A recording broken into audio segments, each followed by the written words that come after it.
Our parents warned us about the wrong thing. When I was younger, I used to tell my friends all sorts of stories that I had collected from my childhood. Most of them were just fairy tales and folklore from the small European town I'm from, except for one. I hoped that by telling it like any of my normal ghost stories, it would make it easier to pretend that that was all it was. It happened during my teenage years when I was visiting my hometown with my family. I had met up with an old school friend called Hazel, to go walking in the forest by the river where she lived. Over the stone bridge, where the murky water flowed beneath, we made our way on to the makeshift dirt path that began at the forest edge. We continued along the path, occasionally stopping to forage the mushrooms around us. Deeper and deeper into the woods we walked and came on to the topic of the local legend of the forest. As children, our parents would always warn us about the spirit of the forest.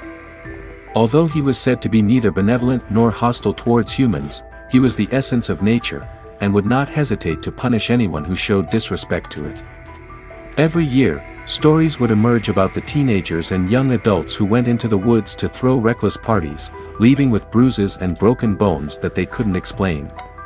Rarely, one poor person would go missing.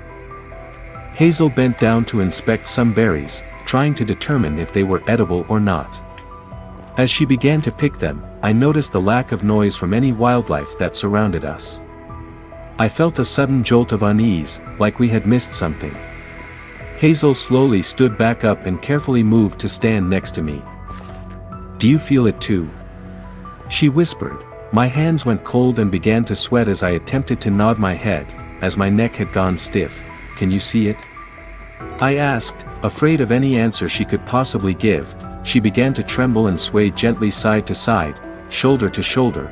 I took her hand in mine, turned slowly, and forced her to walk forward with me. We remained silent as we kept moving, with only our breathing, footsteps, and heartbeats filling the stagnant air around us.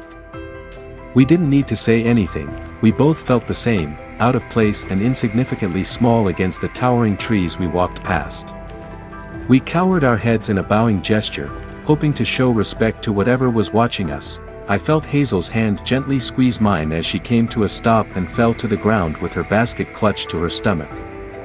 As she lay unconscious for a few minutes, I attempted to open my water bottle with my violently shaking hands. Once her eyelids began to flick.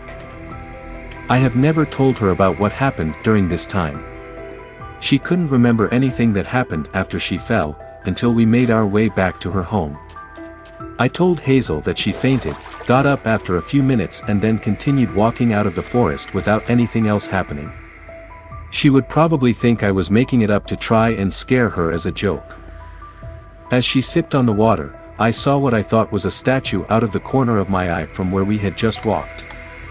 The scent of clay and smoke filled my nose so intensely that I felt my stomach drop, and nausea set in. The statue took a misshapen form, not quite human, but it felt familiar.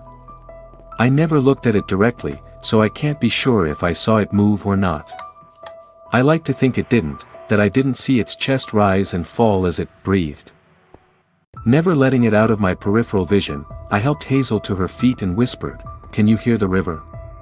We're nearly out." Turning again, we began to walk forward like before. It wasn't long until we found the river and crossed the bridge. The water seemed to act like a defense, as if it were imbued with magic somehow.